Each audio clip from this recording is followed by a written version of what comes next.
اعوذ باللہ من الشیطان الرجیم بسم اللہ الرحمن الرحیم سورۃ الانشقاق مکیہ اذا السماء جب آسمان انشقت پھٹ جائے گا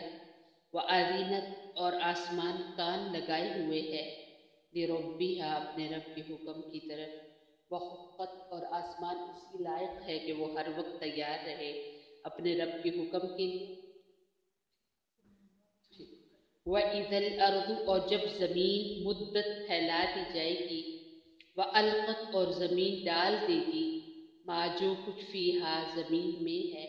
وَتَخَلَّتْ اور وہ خالی ہو جائے گی وَأَذِنَتْ اور زمین کان لگائے ہوئے ہے لربہا اپنے رب کے حکم کی تعمیل کے لیے وحقت اور وہ اسی لائق ہے کہ وہ ہر وقت تیار رہے اپنے رب کے حکم کی تعمیل کے لیے یا ایہا الانسان اے انسان انکا بے شک تو کادح محنت کرنے والا ہے اور اس کا ایک معنی ہے تکلیف اٹھانے والا ہے الی ربک اپنے رب کی طرف قدحن خوب تکلیف اٹھانا فملاقی پس تو ملنے والا ہے بھی اللہ تعالی سے یعنی اللہ تک پہنچنے کے لیے ہر آدمی اپنی طاقت کے مطابق بہت محنت کرتا ہے اطاعت کرتا ہے مشقت اٹھاتا ہے کوئی نافرمانیوں میں جان کھپا دیتا ہے کوئی اچھائیوں میں جان کھپا دیتا ہے اور جس نے اچھائیوں میں جان کھپائی تو اس کی ملاقات اللہ سے ہوگی اللہ سے ملے گا جنت پائے گا جس نے گناہوں میں خود کو کھپایا ملاقات تو اس کی بھی ہوگی لیکن انجام اس کا دوزخ ہوگا فاما پھر لیکن من جو اوتیا دیا گیا کتابہ اپنا اعمال نامہ بیمینہ ہی اپنے دائیں ہاتھ میں فسوف پھر جلد ہی یحاسب حساب پائے گا حساب یسیرن آسان وینقلب اور وہ لوٹے گا الی اہلہ اپنے اہل کی طرف مسرورن خوش خوش واما اور لیکن من جو اوتیا دیا گیا کتابہ اپنا اعمال نامہ کتابہ اپنا اعمال نامہ وراء پیچھے ظہری اپنی پشت کے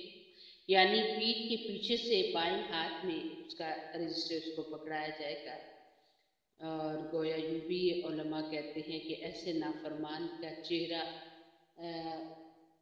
جو ہے نا فرشتے وہ دیکھنا نہیں پسند کریں گے سے پیچھے سے دیں گے اس کا نام اعمال فسوف پہ جلد ہی یدعو وہ مانگے گا ثبورن موت کو ویسلا اور وہ داخل ہوگا سعیرن آگ میں انہو بے شک کانا تھا وہ فی اہلی اپنی دنیا میں دنیا کے گھر میں اپنی زندگی میں مسرورن خوش خوش یعنی دنیا میں آخرت سے بھی فکر تھا تو اس کا پھر آج کیا بدلہ ملا کہ آج شدید غم ہے آج شدید پریشانی ہے انہو بے شک وہ ظنہ خیال کرتا تھا انہو ان یہ کہ لن ہرگز نہیں یحور وہ جگہ بدلے گا یعنی اسے یہ خیال تھا کہ وہ کبھی بھی اس دنیا کو چھوڑے گا نہیں اور اگر چھوڑ بھی دیا تو کوئی نہیں اس سے کوئی خاصا حساب لیا جائے گا بلا کیوں نہیں وہ جگہ بدلے گا ان بے شک ربہ اس کا رب کان ہے بھی اس کو بصیرن دیکھنے والا یعنی پیدائش سے لے کر موت تک برابر وہ ذات اس کو دیکھ رہی ہے کہ اس کی روح کہاں سے آئی بدن کس چیز سے بنا پھر اس کا کیا اعتقاد ہوا اس کا عمل کیا ہوا اس کی زبان سے کیا نکلا اس کے ہاتھوں نے کیا کمایا پاؤں نے کیا کمایا اور موت کے بعد کہاں اس کی روح چلی گئی کہاں اس کے اجزائے جسم بکھر گئے سب اللہ کے علم ہے اللہ کو پتہ ہے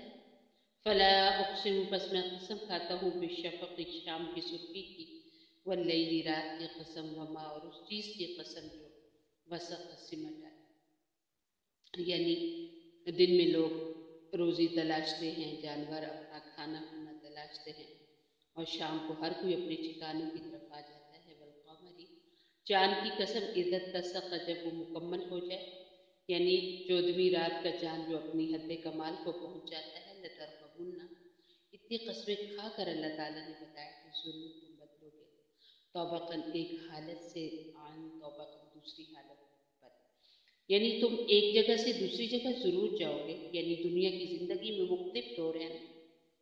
پہلے زندگی ہے پھر موت آ جاتی ہے پھر آگے برزخ کا عالم ہے پھر قیامت ہے پھر قیامت میں خدا جانے کتنے حالات ہیں. تو انسان کا ہر وقت کوئی نہ کوئی تبدیلی ہوتی رہتی ہے. فما لہم، پھر کیا ہو گیا ان کو، لا یؤمنون، وہ نہیں ایمان لاتے. یعنی کتنا بھاری اور مشقت بھرا سفر ہے. اس کے ساتھ سامان تو ہونا چاہیے نا، کیسی بھی فکری ہے. وَإِذَا، اور جب قُرِئَ پڑھا جاتا ہے، علیہم ان کے سامنے، قرآن لا یسجدون، تو وہ سجدہ نہیں کرتے. یعنی اگر ان کی عقل خود بخود ان حالات کو دریافت نہیں کر سکتی تو لازم تھا کہ قرآن کے بیان سے فائدہ اٹھاتے. لیکن اس کے برخلاف ان کا حال یہ ہے کہ قرآن یعنی معجزہ بیان، قرآن ایک معجزہ ہے نا، تو اس کے بیانات سن کر ذرا بھی عاجزی اور تزلزل کا اظہار نہیں کرتے. حتیٰ کہ جب مسلمان اللہ کی آیات سن کر سجدہ کرتے ہیں تو ان کو توفیق سجدہ ہی نہیں ہوتے. تو یہ قرآن کریم کی سورہ انشقاق میں آیت سجدہ ہے. اس کو آپ نے ضرور کرنا ہے. اس کا طریقہ یہ ہے کہ باقاعدہ باوضو قبلہ رو ہو کر پاک کپڑے کے اوپر کھڑے ہوں، پاک جگہ ہو، ہاتھ اٹھائے بغیر اللہ اکبر کہتے ہوئے سجدے میں چلے جائیں. سبحان ربی الاعلیٰ 3 بار یا 7 بار پڑھیں اور پھر اٹھ جائیں بغیر سلام پھیرے. یہ آیت سجدہ کی ادائیگی کا طریقہ ہے. اور جب بھی آیت سجدہ آئے تو اسے فوراً اسی وقت ادا کیا جائے. اور اگر نماز کے اندر صورت آپ ایسی پڑھ رہے ہیں جس میں سجدے کی آیت ہے تو سجدے کی آیت جیسے ہی مکمل ہو ساتھ ہی سجدہ کر لیں. بلکہ الذین، جو لوگ کافر ہیں، یکذبون، وہ جھٹلاتے ہیں. واللہ، اور اللہ تعالیٰ، اعلم، زیادہ جانتا ہے، بما، جو یوعون، وہ بیان کرتے ہیں یا اپنے اندر رکھتے ہیں. فبشر، پس آپ خوشخبری سنا دے ہم ان کو، بعذاب علیم، دردناک عذاب کی. الا الذین، سوائے ان لوگوں کے جو آمنوا، ایمان لائے، وعملوا الصالحات، اور نیک کام کیے، لہم، ان کے لیے اجر، ثواب ہوگا، غیر ممنون، بغیر روکے. اللہ رب العزت آخرت کی خوب سمجھ اور تیاری کی توفیق دے. بڑی سخت وہ منزل ہے جس کی تیاری زیادہ کرنی ہے. اللہم اغفر لامت محمد صلی اللہ علیہ وسلم. اللہم ارحم لامت محمد صلی اللہ علیہ وسلم. اللہم اصلح لامت محمد صلی اللہ علیہ وسلم. سبحان ربک رب العزت عما یصفون وسلام علی المرسلین.